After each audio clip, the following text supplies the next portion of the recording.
Good morning, everyone. Looks like we have a couple people in the room already. That's fantastic.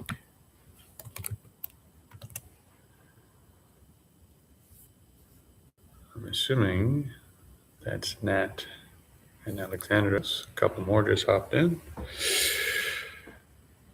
Okay, so today we're going to expand on the work we did yesterday in regards to full body meditation, which today I'm going to be calling opening the tactile sense gate so that it fits in with the other sense gates we're going to be opening. So let me share this document. Please do let me know if the screen goes black. Otherwise, we'll have a repeat of day one.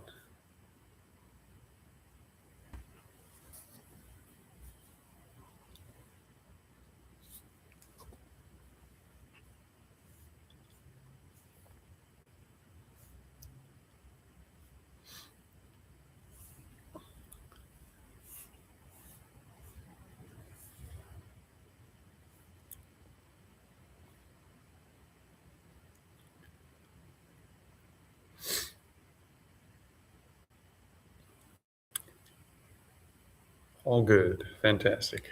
So as you can see there's a pretty good delay. All that time I'm sitting there silently is me waiting for you to catch up with the delay. Okay. So opening the 6 sense gates.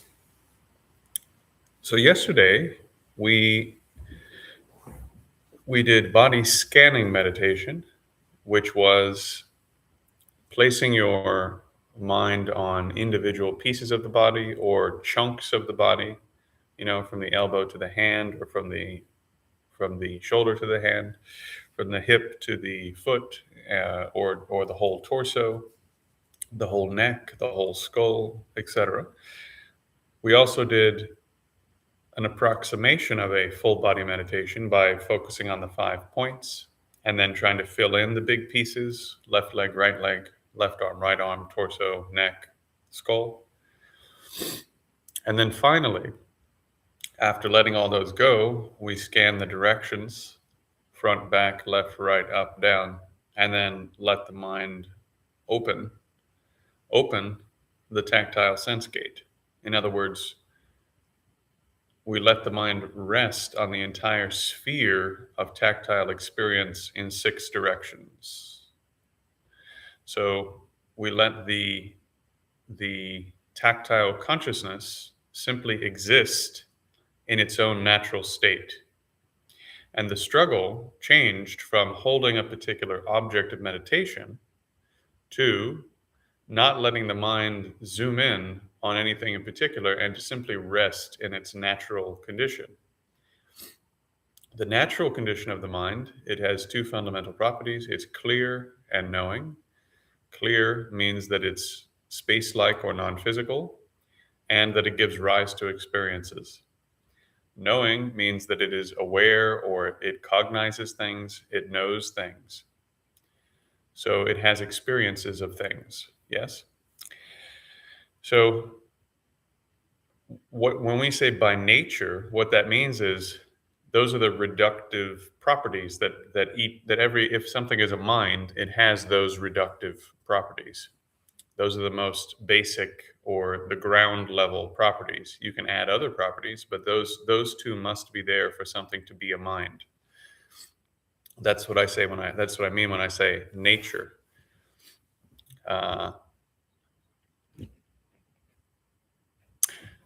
Yes. Okay. So this is why you can see, in one case, with the 5 points, for example, you have focused the mind's attention onto an object, onto 5 points that are the object that your tactile sense is focused upon. Yes? In the same way that you scan the body and focus it on the palm and the wrist and this and this and this, you then, it's a much more complicated object, but you just focused on 5 points as the object of awareness, right?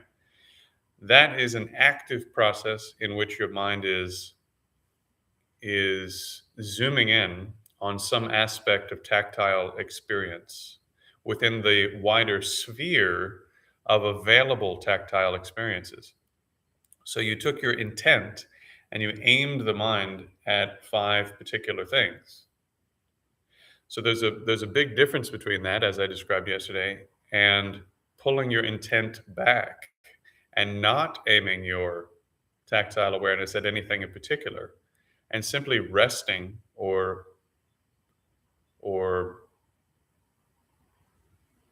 relaxing into, you could say. This is the kind of language you find in the classical texts, although, as you know, there's struggle involved, right? So relax is kind of a relax or relief or resting is a bit of a, you have to be careful with that word. So instead of focusing on an object, you pull the intent back, and the only intent is to not allow your mind to do something in particular. You're pulling your intention back, and simply the only intent is to be aware of the full sphere of available tactile experience. And so that is very different as an object of meditation, because the mind is, for the first time, not actively trying to do something in particular. It's now in a state, you could say, sort of from a Zen perspective, it's just sitting, right? It's just existing in its own natural state. And the struggle changes from the struggle to maintain your awareness on a particular object to a struggle to simply exist in the natural condition without your mind running away from the natural condition. And so the skills involved are actually not the same skills. Previously, it was the force of your intent that was driving your mind to a particular object and holding it on that object, even if that object was very complex, like your whole left leg or your whole left arm or your whole neck, right? I mean, these are actually, or your whole skull. These are pretty difficult tactile objects to get your mind to go into, but we did a fair job of it yesterday. Or the 5 points. We've directed our attention at these 5 particular points. Even the directions, where you direct your attention towards the front, or you direct your attention towards the back. We've asked our intent, using intent, we have directed the tactile consciousness, the tactile awareness, at a particular thing. So all of those are leading up to simply pulling intent back and resting in the natural condition of tactile awareness, which hasn't done anything in particular yet. Is this making sense? This is really critical if you want to understand Zen practice, and if you want to understand, at least in my understanding of it, Gelug Mahamudra at the sutra level of practice. And if you want to understand the mechanics, I think, of some more advanced types of meditation where you're simply resting in the nature of consciousness rather than trying to do something or aim that consciousness at something. So please do let me know if the distinction that I'm making doesn't make sense.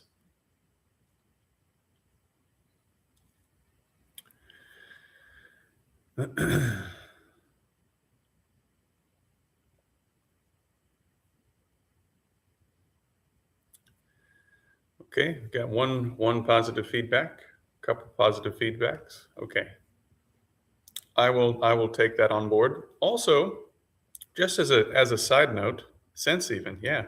So 2 people said that makes sense. So, and 2 people with very different backgrounds. So I'll take that as a positive indication. All right. Excuse me.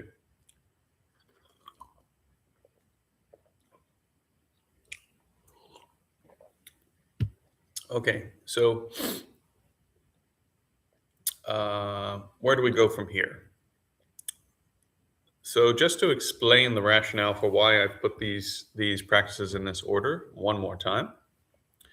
Previously, we did we were trying to accomplish the first two stages of meditation. Yes, placing the mind, fixation with some continuity. So we used intensive breath meditation.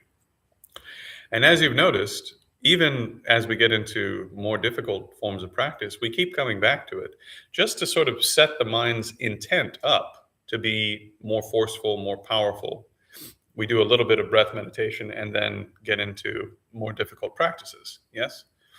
Because we have set that practice up as a trigger for our mind to have very powerful, forceful intent and to do what we tell it to do. So I'm using that as a cognitive trigger to allow your mind to very rapidly drop into a concentrated state. So that's why this practice is first. That's why it's so intense.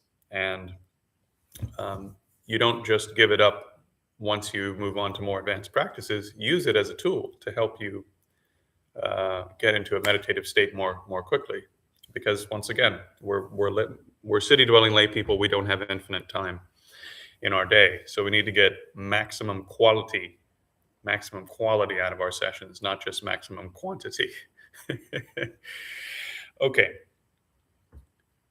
Next, we did body scanning meditation because we need a technique that, as you saw, within 25 minutes, which is a manageable amount of time for most of us in a day, you can get into a very deep state of concentration.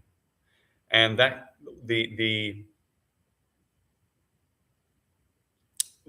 half-life of that practice is longer than simply trying to focus on the nostril. I think you'll all agree, probably your experiences from day 2, where you were doing a lot of body scanning, were much more long-lasting than your experiences from day 1.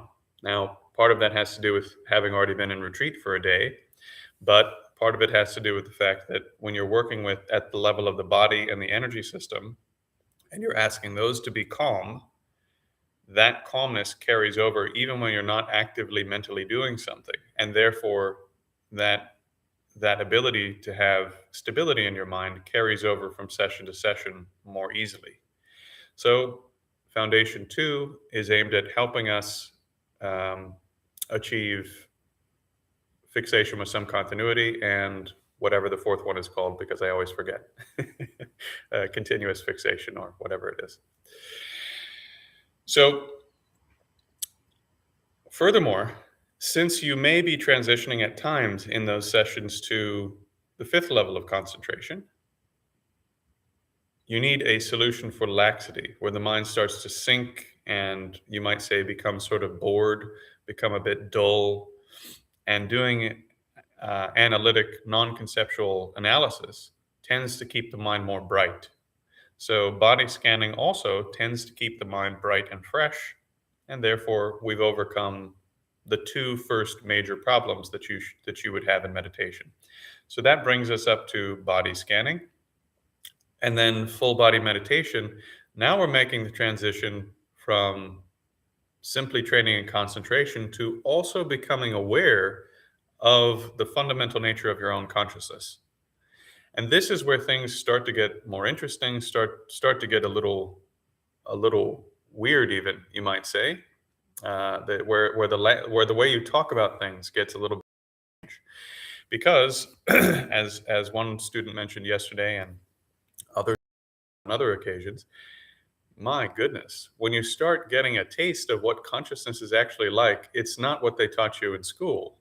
Let's just say that, when you start to get a taste of what consciousness is like, it's very unusual relative to your ordinary experiences. Unusual in what way? Well, for example, normally, if you look at the computer screen here, it seems to you that the screen and the thing doing the seeing of the screen, so the visual object and the visual consciousness, it seems like those two are totally different things when you're not thinking about it and you're just living your life from day to day. But as some of you mentioned from practice of the body meditation yesterday, and from some prayer practices that one student was doing during at the end of the day. Once you start to get some conceptual thought out of the way, and once the mind isn't actively grabbing onto some object and is instead resting or abiding in its nature, that distinction, which is a conceptual distinction added on later by your conceptual processes, begins to dissolve. It doesn't dissolve completely, probably, at our level of practice. If you looked really closely, you'd probably still find fine distinctions. But relative to ordinary experience, it seems like the distinction between subject and object disappears. And so your inclination will be to say things like, it seemed like the prayer I was doing was praying. It seemed like the standing I was doing was standing. It seemed like the breathing was breathing. There was no second thing involved. And that's actually how it is. There is a non-duality between subject and object. It doesn't mean that they're one thing. I have two hands, but when I'm doing this, it looks like my two hands are totally independent things. When you stop and think about it for even a second, they're connected to one to one entity, right? They are non-dual. They aren't actually completely separate things. So in the same way, when you start looking at opening the tactile sense gate, for example, you may start to have experiences when you get into the full body meditation level of the practice, where maybe you've done the directions, for example, and then you have gently let go of trying to actually hold individual directions and so forth, and you're just existing in the state of awareness that is natural, unvarnished, without any artifice. Yes, there may be a few thoughts coming up from time to time, but the mind has simply begun to rest in its natural condition, which is to be spread out over the body, aware of what's happening in the body, and that's it. And there's no second thing involved. As a matter of fact, it seems like the thing doing the knowing and the tactile awareness doing the knowing and the tactile sensations being known can't be pulled apart.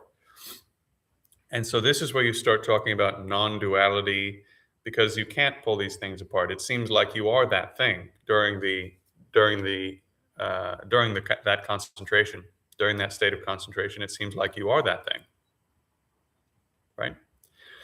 And so all of a sudden, the experiences you start having in prayer, in meditation, they start to sound very mystical and weird to anybody who hasn't had these experiences, and they sound totally out there. People are like, what the hell are you talking about, that you were praying and the prayer was praying itself and there was no you there praying anything? What the hell does that mean?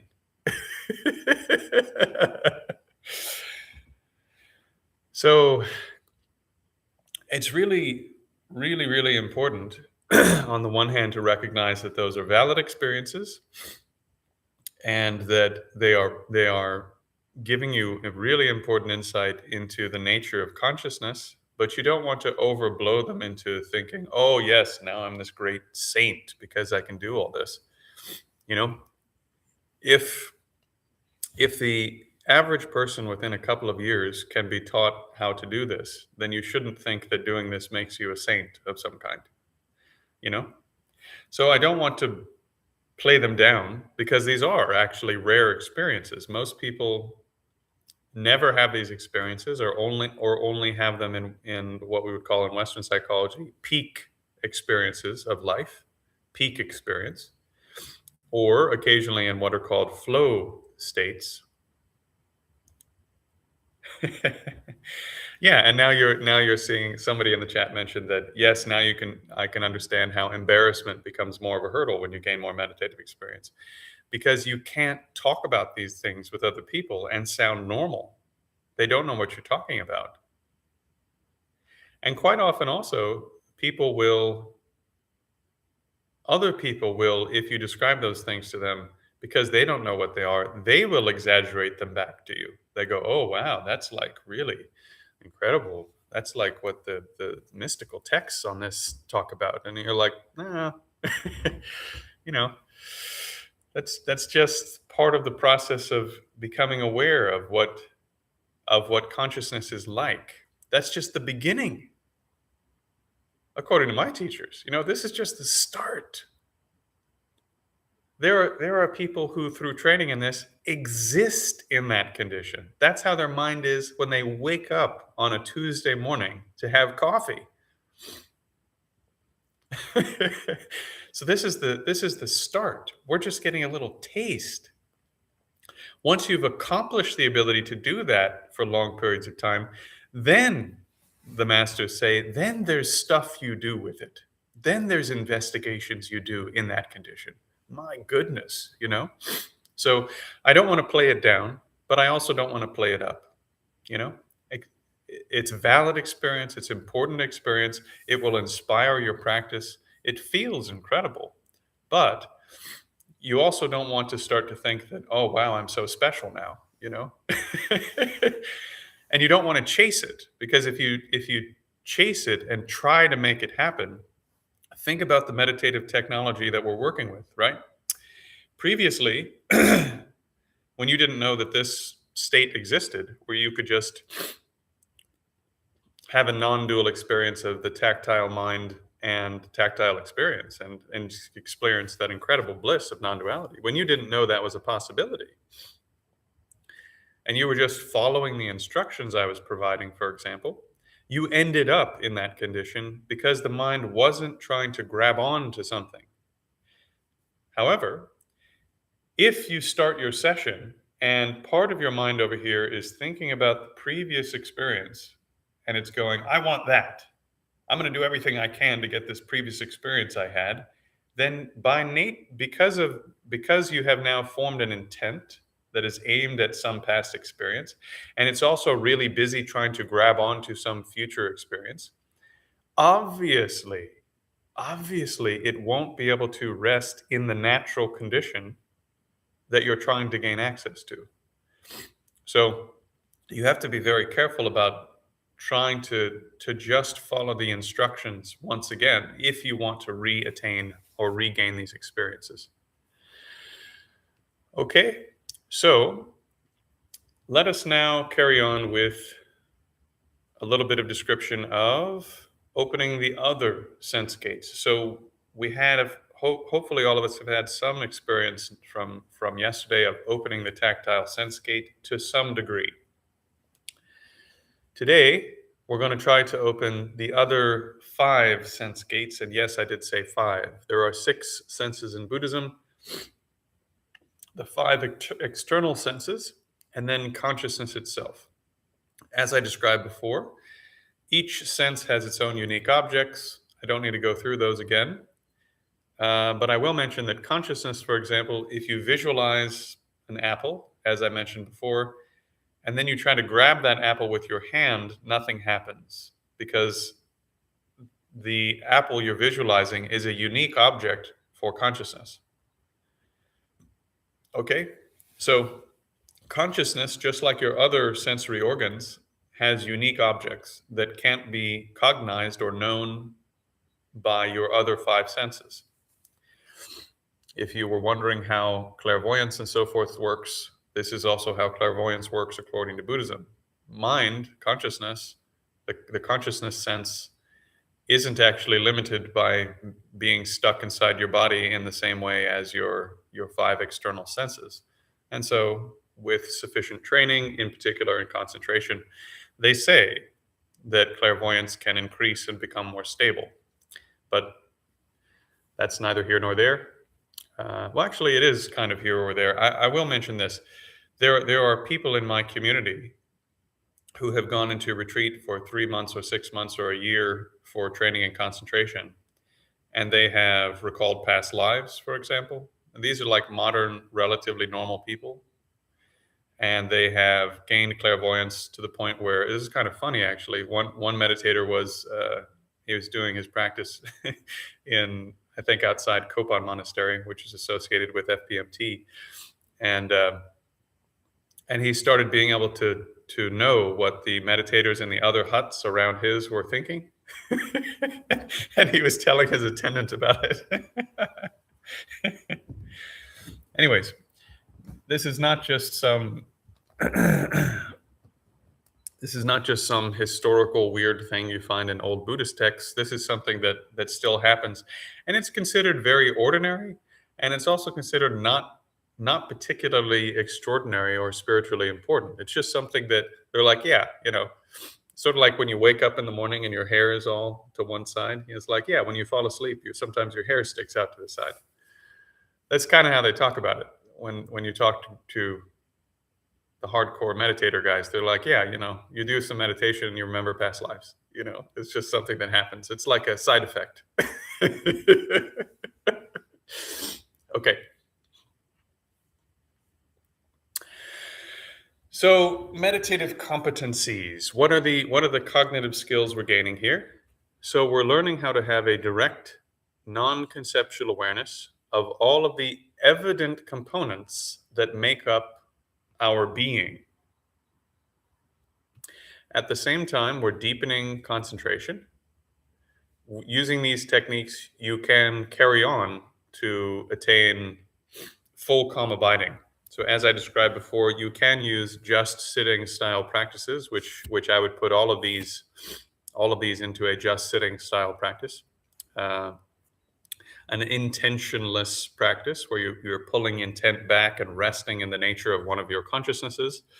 You can use this style of practice to go all the way up the 9 stages of calm abiding. And importantly, you're gaining the ability to train in meditation during all ordinary activities. Now, this quote is only sort of partially confirming that. However, I put it in here because it's important to realize, I'm not just inventing this sort of style of practice. This is from the Pali Canon. It's one of the if you take the Western archaeological view, which I don't entirely agree with, but a lot of people do, so I'm putting it here. This is considered to be amongst the oldest recorded Buddhist materials. In the Pali Canon, the Buddha says on a number of occasions, all sorts of different kinds of training you should do in this way. You should do it while standing, while walking, while sitting, and while lying down. So your practice should be something that is going on continuously. Indeed, as long as one is alert, which then covers everything else besides standing, walking, sitting, and laying down. So as long as you have a mind and you're aware and you're able, you should be resolved on this mindfulness. What does mindfulness mean? It means recalling the instructions for your practice and actively putting the instructions for your practice into effect. And he says, it's kind of cute, this is called sublime abiding here and now. So this was in regards to training in loving kindness, which is coming later. But it still applies here in a more general sense. If you want to be able to bring your practice into all of your ordinary activities, which according to the Buddha is possible not just for these kinds of practices, but for other kinds of practices as well, then you need a technique where you can actually take this sort of practice into everything you do, right? So prerequisites, you need to be able to place your mind somewhere. So I recommend intensive breath meditation. And I also highly recommend that you can already do Foundation 2 up to the level of full body meditation, because your mind will be much more stable, first of all. And secondly, you'll already have experience with at least one of the sense gates opening and have some taste of what that's really like. Yes? So, in brief, that is why I have arranged things the way that I have, and that's what we're going to be doing the rest of the day. We're going to be trying to gain direct non-conceptual awareness of all of the evident components that make up our being, which includes the six senses.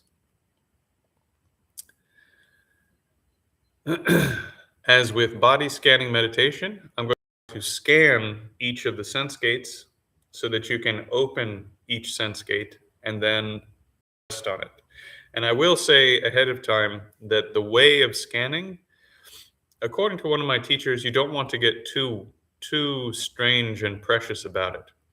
There are no inherent dividing lines between different elements of your consciousnesses. That's actually the point. They are a sphere. They are sort of a cloud, or they're not this solid thing that you could divide into into pieces in the way that we're doing, in a really precise way.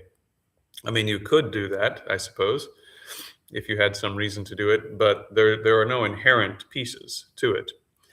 We're only dividing it into pieces so that we can focus more of our attention on one piece and then another to try to, we could say, sort of squeeze more of our awareness into those particular pieces.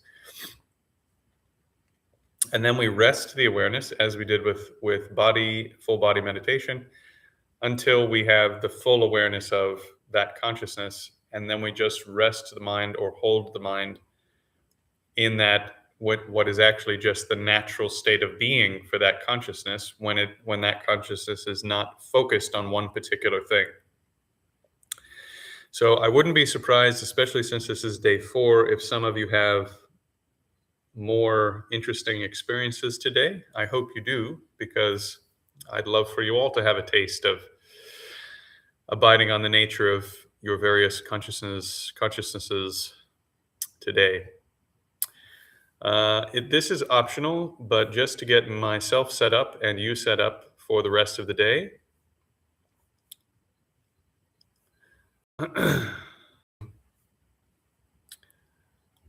Here we are looking at the actual practice. As you can see, I haven't provided any instructions for the tactile sense gate, since we've already done that. So again, optional, because I don't want to eat into your break, but we do have an hour between here and the next session. So if you'd like to do a short body scan with me, you can stay on. Otherwise, carry on with your morning, and I'll see you at 8 p.m. London time, or 8 a.m. London time. But if you're like me, all of this talking now has you kind of itchy to get that incredible feeling of the mind being calm and blissful again, instead of filled with a bunch of words. So we could do just a short body scan, and the system should still be pretty warmed up from yesterday. So shouldn't take too much to get the engine started again. So let's just start with intensive breath meditation. You know the instructions. Just do a few breaths, find the correct nostril, and begin.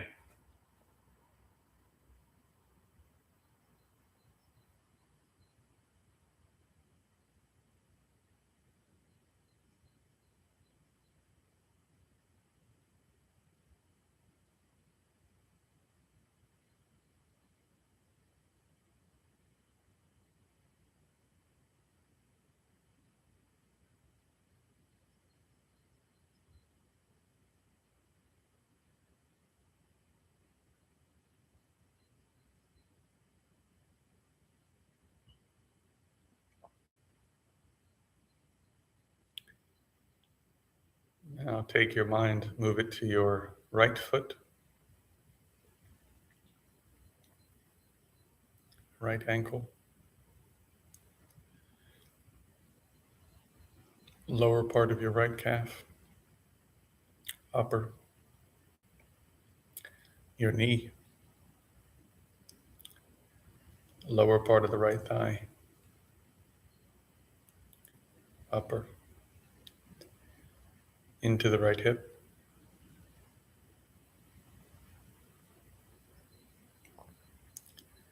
place your awareness on the left foot,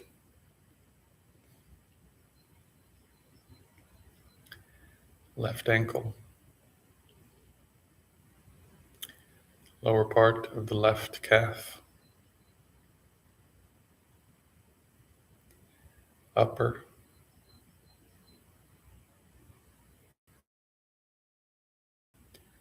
into the left knee, lower part of the left thigh, upper,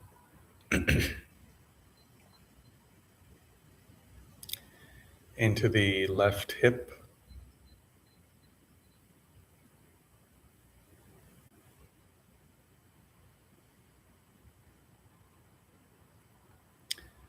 the front of the pelvis or hips,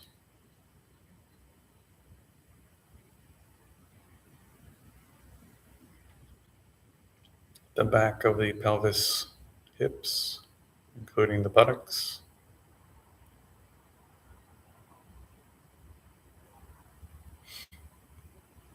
find the tailbone, squeeze your awareness fully into the tailbone for a moment.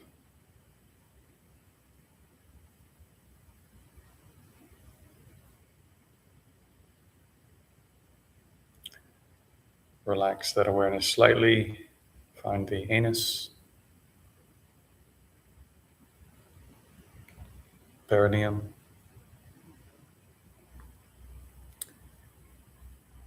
take a little time, observe the sexual organs.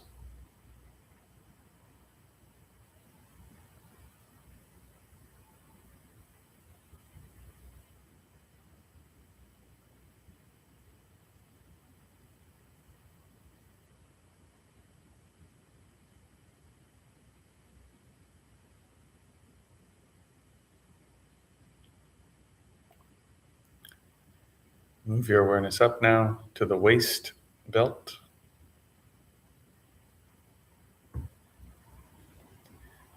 to the diaphragm belt,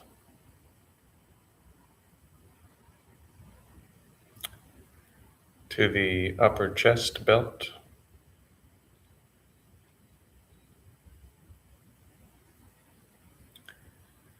top of your left shoulder, front, side, back. Slide your awareness down to the left bicep region, left elbow, left forearm, left wrist, palm and back of hand,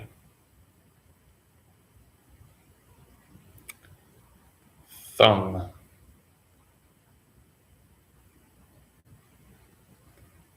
pointer,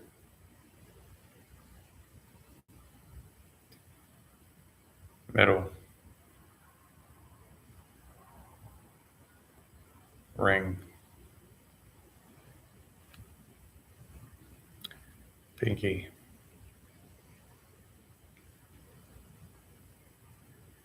Move your awareness to the right shoulder, the top of the right shoulder.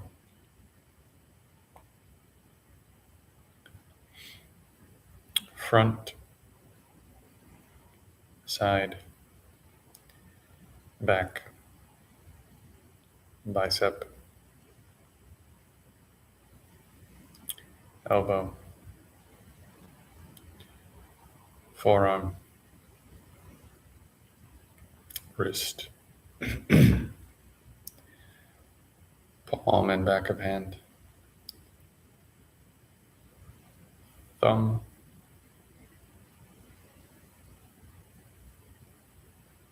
pointer, middle, ring,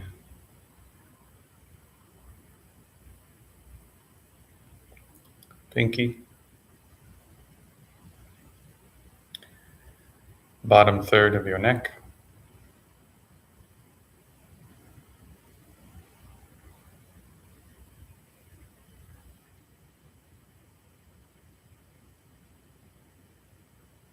middle of your neck,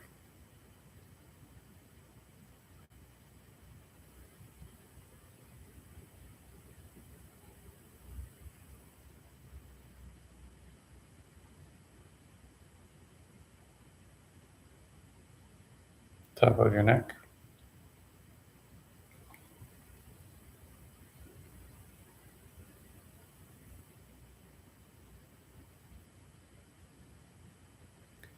The joint between your neck and your skull.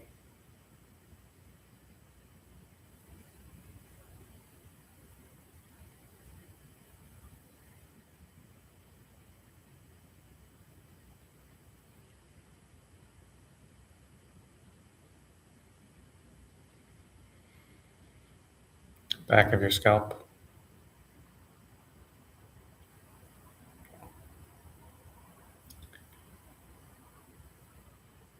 Right hand side of your scalp.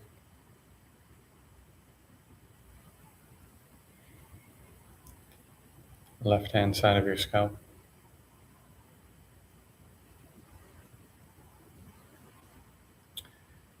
Left ear inside and out. Right ear inside and out. Forehead.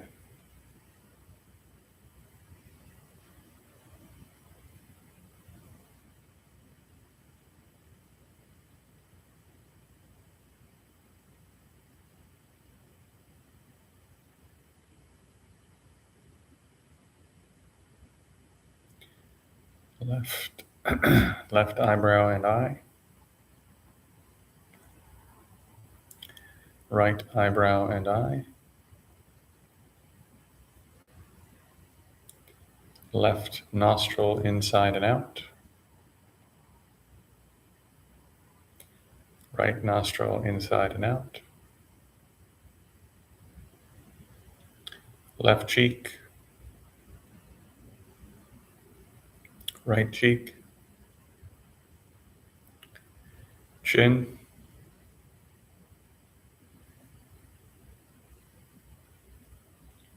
All of the skin inside your mouth, inside your cheeks, inside the front of your mouth, roof of your mouth, below your tongue,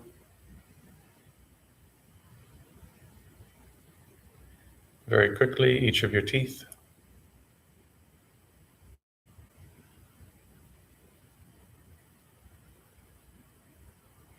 your tongue,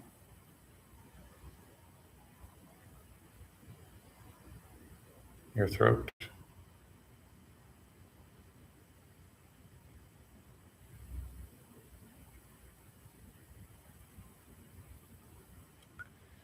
now move up to the top of the scalp.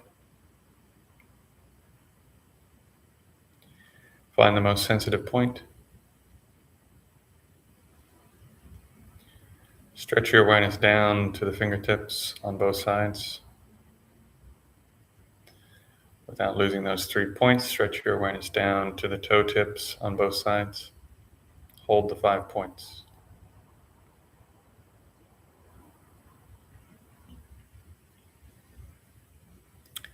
Add your left leg. Add your right leg. Add your torso. Add your left arm. Add your right arm. Add your neck. Add your skull. Become aware of everything to the front, back, left, right, up, down. Gently relax and simply observe the tactile sphere.